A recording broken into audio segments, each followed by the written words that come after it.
años mi alma en vanidad vivió. Bueno, hermanos, vamos a empezar a estudiar en esta hermosa mañana la palabra de nuestro Dios. Ya hace varios domingos, hermanos, hemos estado analizando el tema de la limpieza del corazón. Es interesante porque hemos estado dando una serie de estudios consecutivos que tienen que ver precisamente con la identidad cristiana. Cuando nosotros hablamos acerca de la identidad cristiana, por supuesto que estamos hablando acerca de ciertas características, ciertos rasgos que el cristiano debe de demostrar, ¿sí? Entonces, hermanos, una vez el tema que empezamos prácticamente hace 3 semanas, esta sexta característica de la identidad cristiana, la limpieza del corazón. Dijimos que este tema, que está basado precisamente en Mateo capítulo 5, versículo 8, bienaventurados los de limpio corazón, porque ellos verán a Dios. Esas son palabras de nuestro Señor Jesucristo. Y también dijimos, hermanos, cuando empezamos esta característica, dijimos que la limpieza del corazón va a tener 4 vertientes. Va a tener 4, por así decirlo, 4 ejes que van a seguir y el cual nos van a arrojar luz sobre este tema. Entonces va a estar basado, hoy vamos a concluir este tema basado en Mateo 5:8, bienaventurados los de limpio corazón, porque ellos verán a Dios. En primer lugar, hermanos, lo que nosotros dijimos hablamos acerca del concepto de la limpieza del corazón. Jóvenes, por favor, a su clase. Van a tener su clase los muchachos. Adelante, jóvenes, con nuestro hermano Paco Morales.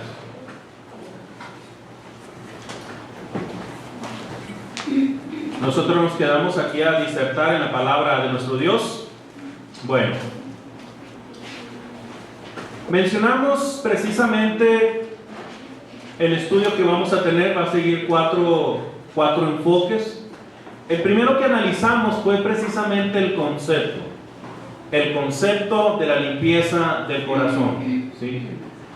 Me gustaría que ustedes me comentaran qué es lo que hemos estado viendo al respecto para poder partir de ahí, ¿verdad? Y si no, mencionar algo de manera rápida, de manera concreta y de manera sucinta. Pero a la pregunta expresa que acabamos de hacer, y tomando en cuenta que es una clase, les pregunto, ¿qué es la limpieza del corazón? Y ojo, que cuando hablamos de limpieza del corazón no nos referimos a que no se va a dejar de comer carnitas. No estoy hablando de eso. No es algo material, es algo que no es algo carnal. ¿A qué nos referimos con la limpieza del corazón entonces? Los escucho. Hermana Elida. Pues de los cambios que uno tiene Y eso que no estaba en las clases, ¿verdad, hermana? La primera, ¿o así las has escuchado? ¿No? Ah, bueno. Adelante, hermana Elida. Dice que son los cambios. Los cambios, o sea, vas cambiando tu pensamiento, tu conciencia. Efectivamente, hermana, va por ahí, va por ahí. Hermana Silvia. Desechando toda maldad, hermano. Efectivamente, por ahí ya vamos armando, ¿verdad? Armando un concepto apropiado, hermano Ezequiel. Renovando nuestra mente. Esto es algo también importante. Hay precisamente, hermanos, todos los conceptos son importantes. Dice nuestra hermana Elida, precisamente, cambiar nuestra forma de pensar. Nuestra hermana Silvia, abarcando un poquito más, nos comenta desechando todo lo malo. Nuestro hermano Ezequiel dice renovando, ¿sí? Entonces son conceptos que son apropiados de la limpieza del corazón. Hermanita, adelante. Usted comentó, dice la Biblia, que en la obediencia del bautismo. Así es. Ese vendría siendo precisamente, es que debemos de establecer el punto en donde empieza esa limpieza del corazón. Y ese punto de acción, ese punto de comienzo, empieza en el bautismo.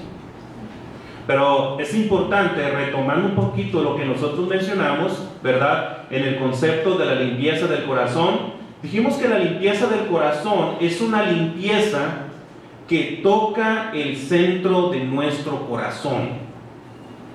Y acuérdense que el corazón abarca 4 áreas, ¿se acuerdan? Acuérdense que el corazón es sinónimo de mente y alma, pero el corazón abarca 4 áreas de nuestra vida. ¿Hermano Pedro? No me acuerdo. Ya lo había dicho, ya lo había dicho. Bueno. Hermano Nina. La mente, el corazón. Esos son sinónimos que son apropiados. Es que cuando hablamos del corazón, hablamos de la mente y hablamos del alma. Es lo mismo. En la Biblia es lo mismo. Inclusive los escritores veterotestamentarios siempre lo utilizaban como sinónimos. Aunque cuando tú lees el contexto, se refería a algunas de las 4 áreas que vamos a mencionar enseguida. ¿Se acuerdan cuáles son? Son 4 áreas del ser humano, o las 4 áreas de la mente que habla la Biblia. ¿Cuáles son? Las emociones. Ahí está adentro. Emociones. ¿Quién da más? A ver. La conciencia. La conciencia. ¿Qué le parece el intelecto? El intelecto pensamos, razonamos, imaginamos. Y la voluntad. Esas son las 4 áreas. Intelecto, emociones, conciencia y voluntad. Esas son las 4 áreas, ¿verdad?, del corazón o de la mente. Esas 4 áreas son las que se deben de purificar, limpiar, desechar toda maldad, como dice nuestra hermana Silvia. Todas esas áreas deben de estar renovadas, ¿sí?, encaminadas al pensamiento, a la obra y al ministerio, al evangelio. ¿Sí? Mis pensamientos deben de ser pensamientos cristianos. Mis emociones deben de ser emociones cristianas. Mis acciones deben de ser acciones cristianas. Mis determinaciones deben de estar basadas en la palabra de Dios. Por eso decimos que la limpieza del corazón habla precisamente de una limpieza que toca el centro de nuestro corazón o de nuestra personalidad. Hay una renovación del yo, del hombre interior, ¿sí? En segundo lugar, acuérdense que comentamos sobre eso, que planteábamos esta situación, porque el problema de la raza humana, el problema del pecado, no es tanto las circunstancias exteriores.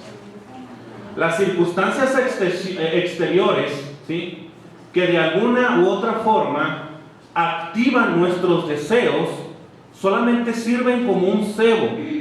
Es como un cebo, una trampa que nos pone Satanás para que caigamos. Pero el verdadero problema de la raza humana no está en las cosas que suceden en el exterior, sino en el corazón. Las personas actúan de acuerdo a lo que tienen en el corazón. Por eso es el corazón el que debe de ser limpiado. Pensamientos, emociones, voluntad, conciencia. Por eso también dijimos en otra ocasión que la limpieza del corazón es una limpieza o pureza que restaura el corazón a su estado original. Para que nosotros tengamos una idea más o menos de lo que Dios quiere, ¿verdad?, tenemos que ir al Génesis, cómo era Adán y Eva antes del pecado. Y miramos que 3 elementos que coexistían en aquel tiempo. Había 3 elementos: la adoración, la obediencia y el amor. Pero nomás llegó el pecado y echó todo a perder. Absolutamente todo. Antes del pecado, Adán le decía a Eva: tú eres hueso de mis huesos. Pero en realidad nomás tomaron del fruto prohibido. Adán dice: Señor, la mujer que me diste, ¿para qué me la das así? Ahora sí ya está quejando, ¿verdad? Entonces ya hay incertidumbre, ya hay duda, ya hay malicia, ya hay todo ese tipo de cosas, destruyendo el núcleo de la sociedad, el núcleo de la familia, que es el matrimonio. En segundo lugar, hermanos, eso es en cuanto al concepto, y ya abundamos en sobremanera sobre eso. La segunda cosa, hablamos acerca del concepto. Ahora, el medio para lograr esa limpieza, ¿sí? ¿Cómo puedo lograr yo esa limpieza? Habíamos dicho, hermanos, que la única manera para poder alcanzar esa limpieza del corazón es en primer lugar con el bautismo. No hay de otra. ¿Por qué decimos esto? Solamente algunos textos rápidos, lo voy a leer. Dice Hechos capítulo 15, versículo 9: y ninguna diferencia hizo entre nosotros y ellos, purificando por la fe sus corazones. Ojo con esta frase: purificando por la fe sus corazones. Y ahí por la fe, acuérdense que la fe, esto es importante, hermanos, esto es importante. La fe no solamente es la convicción, la fe no solamente es la certeza, la fe también es obediencia. Por eso no solamente se limita a creer, y ese es el concepto de nuestros amigos bautistas. Cree, ten fe solamente. Cuando excluyen el tema de la obediencia, sobre todo en el tema, cuando dice por la fe, está hablando de una obediencia al Evangelio. El Evangelio es el que purifica vuestros corazones. Porque claramente el Señor Jesucristo le dijo a Nicodemo: si no nacieres de nuevo, si no nacieres de agua y del Espíritu, no puedes ver el reino de los cielos, no puedes entrar en el reino de los cielos. Claramente fue el Señor quien lo dijo. También dice ahí en primera carta de Pedro, capítulo 1, versículo 22: habiendo purificado vuestras almas por la obediencia a la verdad. Ojo, ya hablamos de corazón y aquí se está mencionando el alma. Purificando vuestras almas por la obediencia a la verdad. Y luego dice el versículo 3, Hebreos 9:14 dice: cuánto más la sangre de Cristo, el cual mediante el Espíritu Eterno se ofreció a sí mismo sin mancha. Ojo con esta parte: limpiará vuestras conciencias de obras muertas. Todas estas cosas están hablando acerca del bautismo. Ahora, evalúa tu vida. Evalúala. ¿Te sientes verdaderamente limpio y purificado? No me respondes, pero sé honesto contigo mismo.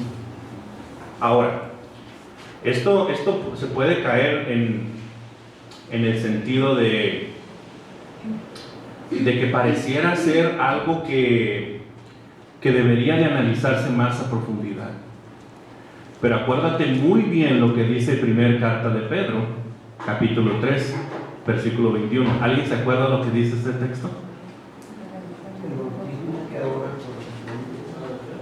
El bautismo que ahora corresponde a esto nos salva, no quitando las inmundicias de la carne, sino como la aspiración de una buena conciencia delante de Dios. El bautismo nos limpia, pero el trabajo que nosotros debemos hacer como cristianos es mantener esa limpieza. Es como yo me acuerdo, creo que fue en la primaria, secundaria, me acuerdo, un maestro bien tramposo decía, llegó en el primer de clase, decía, y no digo que esto sea una trampa, ¿verdad? Pero llegó y dijo: todos ustedes tienen 10. El trabajo de ustedes es mantenerlo. Ah, qué chiste, decía. No, sí, todos tienen 10, nomás hay que mantener el 10, sacando buenas notas, cumpliendo con las tareas, etc. Dios nos limpió, y por la obediencia a la verdad, delante de Dios, nuestra deuda está saldada. Porque la misma expresión limpieza, que es la palabra la palabra griega kataros, ¿sí? trae precisamente ese concepto. Además de que esa limpieza habla de una limpieza física, una limpieza sobre todo, habla de ropajes limpios, ¿sí? Y el ropaje siempre trae la idea, ¿verdad?, del alma, del comportamiento, de la vida. Pero también la palabra kataros trae la idea de libre de deudas. Libre de deudas. ¿Sí? Nosotros en nuestra cuenta delante de Dios, nosotros teníamos un expediente de todos nuestros delitos delante de Dios, pero cuando Cristo murió en la cruz y cuando nosotros obedecemos el Evangelio, ese expediente, somos librados de ese expediente. Somos libres de deudas, somos libres de pecado. Borrón y cuenta nueva, hermanos.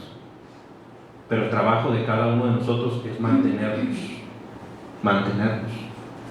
¿O por qué cree que dice la primera carta de Juan, la primera carta de Juan, capítulo 1, versículo 7, un texto que conocemos y que miramos la semana pasada. Pero si andamos en luz, como Él está en luz, tenemos comunión unos con otros, y la sangre de Jesucristo, su Hijo, dice, nos limpió, dice, nos limpiará, nos limpia de todo pecado, dice. ¿Te dan cuenta? Necesitamos todavía de Cristo. El Evangelio no se termina en el bautismo, hermanos. Viene la parte más difícil del Evangelio, que es mantenerse fiel hasta la muerte. Y los que somos cristianos sabemos los retos, ¿verdad? Las pruebas que tenemos como cristianos. Entonces, hermanos, el medio para el bautismo, el medio para empezar este camino de la limpieza del corazón, con el bautismo empieza. En segundo lugar, lo que debe de hacer uno es seguir trabajando en ello. Seguir trabajando en ello. Entonces, hermanos, ¿qué debemos hacer? Vivir en la luz.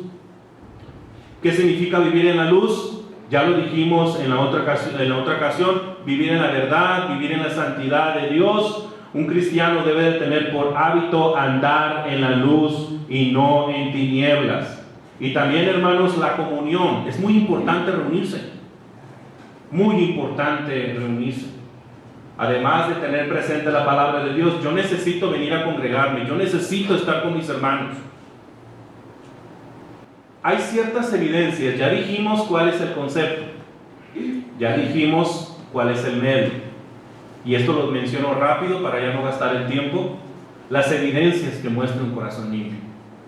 Las evidencias son tres cosas, rápido las menciono. Las evidencias que muestra el de corazón limpio, en primer lugar, tiene un anhelo profundo por la santidad de pensamientos, motivaciones, actitudes y conducta. El cristiano que verdaderamente ha limpiado su corazón va a tener un deseo ardiente por la santidad de Dios, siempre.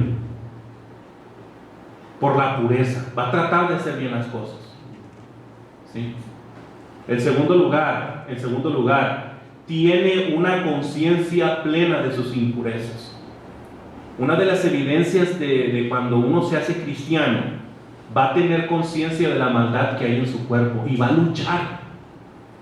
Porque cuando uno no es cristiano, puede darle rienda suelta a sus pasiones y a sus deseos y que nadie le diga nada. Pero cuando se bautiza, ya eso empieza a ser un choque en su mente y en su corazón. Por eso va a tener una conciencia plena de las impurezas que hay en su cuerpo. En tercer lugar, tiene una preocupación por usar las herramientas que Dios le ha dejado para mantener esa limpieza. ¿Qué herramientas tenemos, hermanos? Eso sí me gustaría que lo comentaran. ¿Qué herramientas tienes para mantener la limpieza del corazón? Mi hermano Gastón ya mencionó ahí de manera simbólica la Biblia.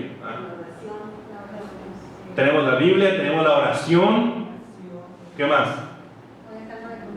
No dejando de congregarnos. La oportunidad de bautizarnos. La oportunidad que se tiene para bautizarnos, que por cierto ahí empieza la vida cristiana, por supuesto. ¿Qué más?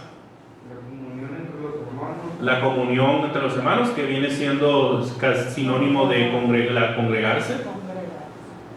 ¿Qué les parece la sujeción? También la sujeción. El apóstol Pablo en varios capítulos ahí en Efesios habla acerca del tema de la sujeción.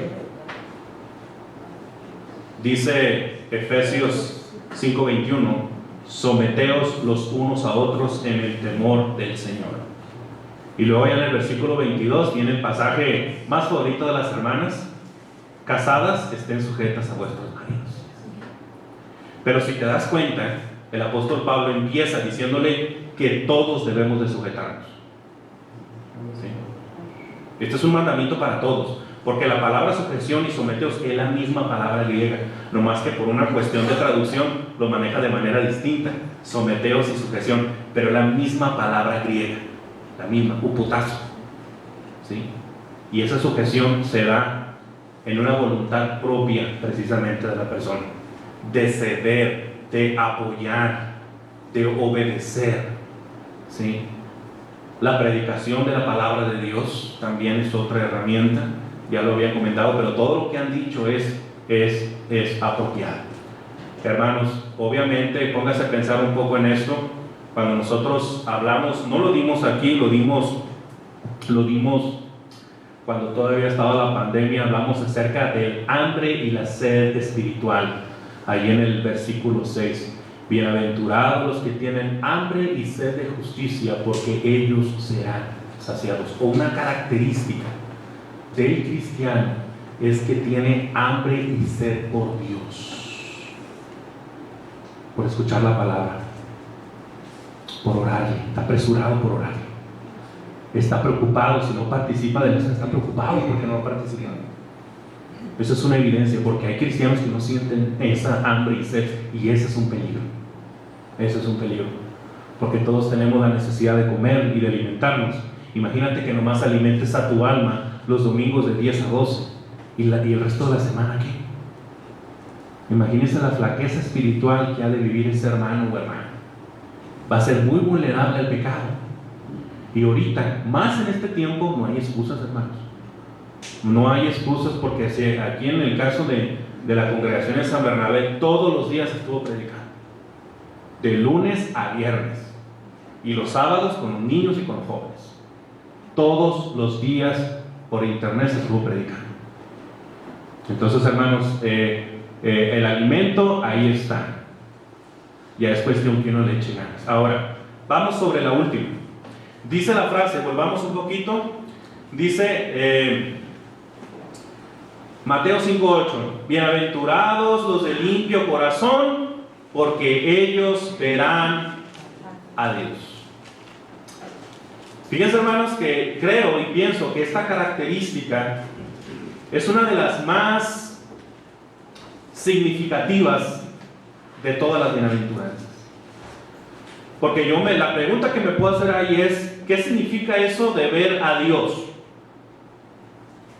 Todos queremos ver a Dios, pero la palabra de Dios también nos dice que sin santidad nadie verá a Dios. Y en Juan, ahí en Juan dice que nadie vio a Dios jamás.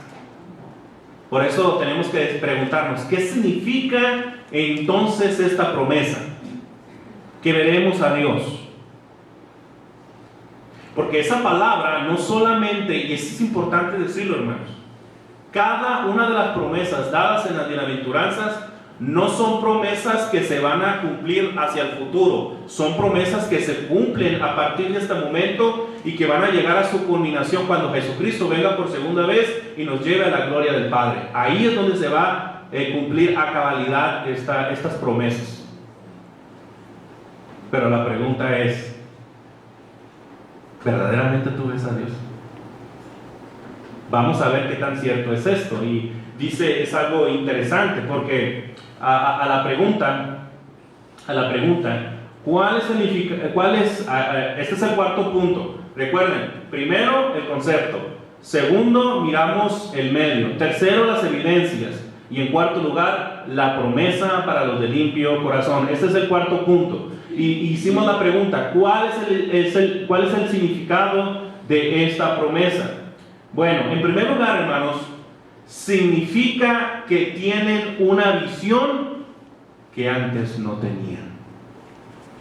Tienen una percepción espiritual que ellos antes no tenían. Y esto es interesante porque dice la segunda carta a los Corintios, capítulo 4, versículos 3 y 4. Segunda carta a los Corintios, capítulo 4, versículo 3 y 4. Pero si nuestro evangelio está aún encubierto, ¿sí?, entre los que se pierden está encubierto. Está hablando de aquellas personas que no han recibido el Señor, que no se han bautizado, que no han obedecido el evangelio. De esto está hablando el apóstol Pablo. Pero dice en el versículo 4, en los cuales, versículo 4, el Dios de este siglo, es decir, el diablo, cegó el entendimiento de los incrédulos para que no les resplandezca la luz del Evangelio de la gloria de Cristo, el cual es la imagen de Dios. Es muy distinto, ojo con lo que vamos a decir, es muy distinto la perspectiva que tiene el incrédulo de la palabra de Dios y la perspectiva que tiene alguien que ha sido regenerado y que vuelve a tomar la Biblia a leerla.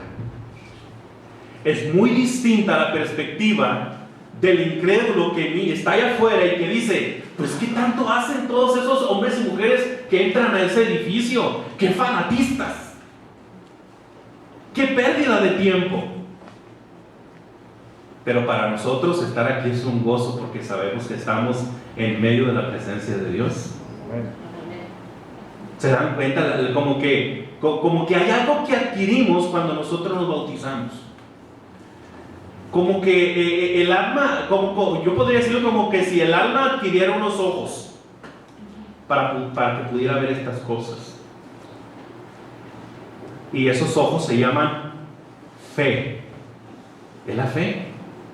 Obviamente que desde antes la palabra de Dios, ¿verdad?, hizo entender un montón de cosas, pero todas estas cosas también las creemos por fe. Y es interesante cómo dice ahí en la primera carta a los Corintios, capítulo 2, versículo 9. Primera carta a los Corintios, capítulo 2, versículo 9, dice, esto es hermoso, hermanos.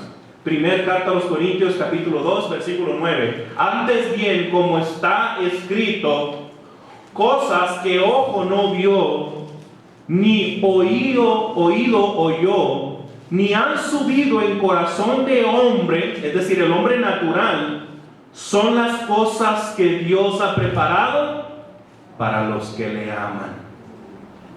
Hay muchas cosas que solamente se experimentan aquí en el reino de Cristo. Y se refiere ahorita, pero también se refiere a la posteridad. Por eso les comentaba que las bienaventuranzas, ¿sí?, no solamente se experimentan en el cielo, se deben de empezar a experimentar aquí en la tierra, en los cristianos, entre nosotros, ¿sí? Entonces, hermanos, esto es interesante, son cosas, ¿verdad?, que hemos recibido, particularmente este entendimiento, la sabiduría de Dios, el conocimiento de Dios, entre otros elementos, la gracia de Cristo, la justificación, reconciliación, el sello, las aras del Espíritu, la adopción. Y hay una grande lista, hermanos, que yo no sé si la has considerado, de las bendiciones que tenemos por ser hijos de Dios. Pero los de afuera no lo van a entender. El incrédulo no lo va a comprender y no lo va a anhelar en su corazón, ¿verdad? Ahí es el trabajo que hagamos, ¿verdad?, al momento de exponerles el Evangelio del Señor. Dice el versículo, segunda carta a los Corintios, capítulo 4, versículos 16 en adelante. Segunda carta a los Corintios, capítulo 4, versículo 16 en adelante. Dice la palabra de nuestro Dios: por tanto, no desmayamos. Antes, aunque nuestro hombre exterior se va desgastando, el interior no obstante se renueva de día en día, porque esta leve tribulación momentánea produce en nosotros una cada vez más excelente y eterno peso de gloria, no mirando nosotros las cosas no mirando nosotros las cosas que se ven, sino las que no se ven, pues las cosas que se ven son temporales, pero las cosas que no se ven son eternas. Eso es lo que debe de ver un cristiano. Él pone su mirada en el cielo, él pone su mirada en las promesas de Dios, él pone su mirada en Cristo, él pone su mirada en las promesas que Dios le ha dado. Y esto es algo interesante, hermanos. Entonces, ya dijimos qué significa esta promesa. Bueno, significa que tiene una visión que antes no tenía. En segundo lugar, significa que tiene la capacidad de ver a Dios en una forma en que los demás no pueden ver. Repito, ¿qué significa la promesa de Mateo 5:8? Significa que ese cristiano que tiene la capacidad de ver a Dios en una forma en que los demás no lo pueden ver. Y es que desde este momento nosotros podemos experimentar las bendiciones de nuestro Dios. Pero particularmente, ¿a qué se refiere? Bueno, podríamos decir que puede discernir acerca de su verdadero carácter. Ven a Dios como Él es, entienden lo que es Dios. Él sabe que es el soberano creador, Él entiende que Dios es todo amor, por lo tanto se puede acercar confiadamente al trono de la gracia para pedirle en oración. Él tiene esa confianza, reconoce el carácter de Dios, pero no solamente eso, hermanos, sino que también puede percibir la presencia de Dios en todas las cosas, en toda la creación, hermanos. ¿Por qué cree que dice el Salmo 19, versículo 1? Los cielos cuentan la gloria de Dios y el firmamento anuncia la obra de sus manos. El cristiano alcanza a percibir en la naturaleza el poder creativo de nuestro Dios. Dice, los cielos cuentan la gloria de Dios. Solamente basta ver el cielo, hermanos, para observar que existe un Dios todopoderoso. Porque dice el versículo 1 del Salmo 19, y el firmamento, dice. De ahí viene la expresión firma. En los cielos está la firma de Dios. ¿Sí? Entonces, hermanos, puede percibir la presencia de Dios en todas las cosas. No solamente lo ve en los elementos de la creación, también lo ve en su palabra, en la Biblia.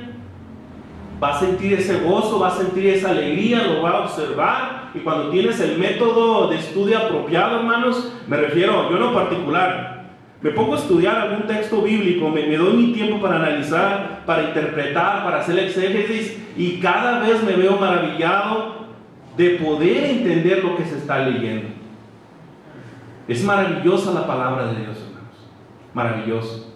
Y tú puedes tener ese encuentro con Dios cuando tú lees la palabra de Dios. Es la carta de amor para nosotros. La carta de amor de Dios para cada uno de nosotros. Por eso dice el Salmo 119, versículo 97. Oh, cuánto amo yo tu ley. No la ley de Moisés. Tu ley, dice. Todo el día es ella mi meditación. Y dice más adelante en el versículo 103. Cuán dulces son a mi paladar tus palabras, más que la miel a mi boca, dice. Es que este era un hombre que se estaba deleitando al leer la palabra de Dios. Es el gozo y la alegría que debemos sentir, hermanos. Podemos encontrarnos con Dios en la palabra. Por eso hacemos mucho énfasis en ello. Ahora, en tercer lugar, hermanos, estamos todavía en esta segunda cuestión. ¿Qué significa, verdad, esta promesa de Mateo 5:8? Y dijimos en primer lugar, hermanos, que significa que el cristiano tiene una visión que antes no tenía. En segundo lugar, es el cristiano que tiene la capacidad de ver a Dios en una forma en que los demás no pueden ver. Y en ese punto mencionamos dos cosas. Primero, que puede discernir el verdadero carácter de Dios. En segundo lugar, que puede percibir la presencia de Dios en todas las cosas, en la creación, en la palabra de Dios, y podemos alargar la lista. Pero en tercer lugar, hermanos, puede ver a Dios en todo lo que ocurre. Y cuando digo todo, es todo. Porque es muy sencillo, hermanos, es muy sencillo, ¿verdad? Que cuando hay bendición, hay prosperidad, que uno diga, gracias Dios por tanta bendición. Gracias Dios porque me va muy bien. Pero cuando me va mal, ¿qué hay? ¿Quejas? ¿Incertidumbres? ¿Dudas? Porque por lo regular cuando vienen pruebas, lo que se activa no es la fe, curiosamente es la duda. Siempre. Y me gustaría citar, ¿verdad? O mejor mencionar, cuando viene el momento de calamidad en vuestras vidas, y lo digo haciendo una acotación, ¿verdad? Hay calamidades, hay problemas, hay vicisitudes que nos pasan, pero que son resultado de nuestros propios pecados, ¿sí? Eso es importante resaltar, ¿sí? Pero inclusive la mano de Dios puede obrar para poder sacarnos de ese hoyo, pero hay cuestiones, hay problemas que nosotros mismos las generamos por los mismos pecados que hay en nuestro corazón. Pero hay circunstancias que a veces son incomprensibles, hermanos. Una recesión económica a niveles mundiales que afecta nuestra ciudad, nuestro estado, un virus como el coronavirus, entre otras cosas, hermanos, que suceden, o lluvias, o desastres naturales, ¿verdad? Que a veces son incomprensibles y uno se pregunta, ¿y dónde está Dios en todas estas cosas? Es importante entender que el cristiano que tiene limpio el corazón puede ver a Dios en todo lo que sucede. Y quiero citar el ejemplo de un comentarista que yo en lo particular utilizo en algunas cuestiones, ¿verdad? No comparto mucho su teología, pero este comentarista se llama Matthew Henry. Matthew Henry es un comentarista de la Biblia que comentó toda la Biblia, y una vez le sucedió algo y lo asaltaron, y él en su diario escribió lo siguiente. Déjame compartir lo que comentó en ese día, o lo que escribió en ese día en su diario cuando fue asaltado por unos malandros. Miren lo que escribió. Dice Matthew Henry: me siento muy agradecido con Dios. De hecho, tengo 4 cosas por las cuales estarle agradecido en cuanto a esto que me ha pasado. Primero, le estoy agradecido porque es la primera vez que me asaltan. Segundo, porque me robaron la bolsa y no me quitaron la vida. Tercero, le estoy agradecido porque si bien se llevaron todo lo que tenía encima, esto en realidad no era mucho. Y cuarto, porque me robaron a mí y no fui yo quien robó. ¡Qué perspectiva, hermanos! Esta es la perspectiva de un hombre de limpio corazón, que puede ver a Dios en cualquier circunstancia de la cual nos susciten en la vida. Por eso dice, por algo dice, bienaventurados los de limpio corazón, porque ellos verán a Dios en cualquier circunstancia, hermanos. Puede ser de bendición. Entonces, hermanos, inclusive en este tiempo de pandemia, hubo personas que se acercaron más a Dios. Hubo personas que revelaron su verdadero sentir en su corazón. Mucha gente se alejó. Mucha gente se molestó. Pero este tipo de cosas revela lo que verdaderamente hay en el corazón de cada quien también. Por eso, hermanos, es interesante entender lo que dice 1 de Samuel en la oración de Ana. Primer libro de Samuel, capítulo 2, versículos 6 y 7. Jehová mata y Él da vida. Él hace descender al Seol y hace subir. Jehová empobrece y Él enriquece. Abate y enaltece. Un cristiano va a entender muy bien eso. Un cristiano, a pesar de las circunstancias, vicisitudes que le puedan ocurrir, independientemente que sea gris la situación, él se va a encomendar a Dios y va a dejar todo en las manos de Dios. Porque ve a Dios. Porque ve a Dios. Hermanos, quisiera citar rápido un ejemplo, ¿verdad?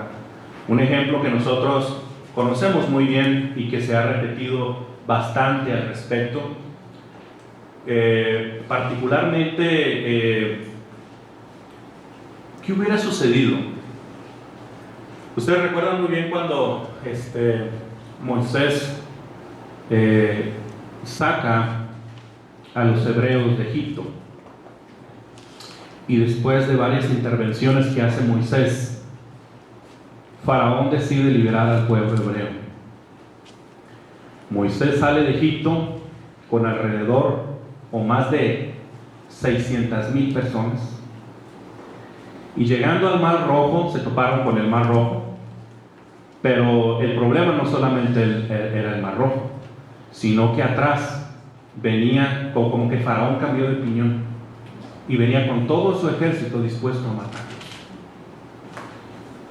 Imagínense si Moisés no hubiera considerado a Dios en ese momento.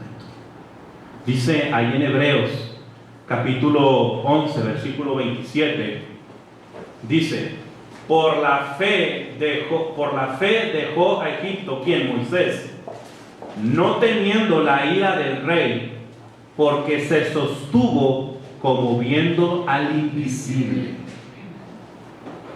Imagínense que cuando él estaba en el Mar Rojo y cuando veía toda esa gran masa de guerreros para atacarlos y matarlos, imagínense que Moisés hubiera dicho: ¿sabes qué? Pues cada quien váyase por su lado y corran. No sé qué hacer, pues tenemos un mar enfrente. Pero él se sostuvo viendo enfrente, él estaba viendo a Dios. Y luego dice, como viendo al invisible, dice. Qué curioso, ¿no? Él estaba viendo a Dios, él sabía que Dios tenía el poder de librarnos de esa situación, porque él tuvo fe. Y nosotros conocemos la historia, el mar fue abierto, pasaron como si estuviera seco, y cuando venía el ejército de Faraón, fueron ahí ahogados en medio del Mar Rojo. O considere otra circunstancia. Vamos a leer allí en Mateo capítulo 14. Ya estamos a punto de concluir, en 5 minutos concluimos. Mateo capítulo 14. Mateo capítulo 14, versículos 22 al 31.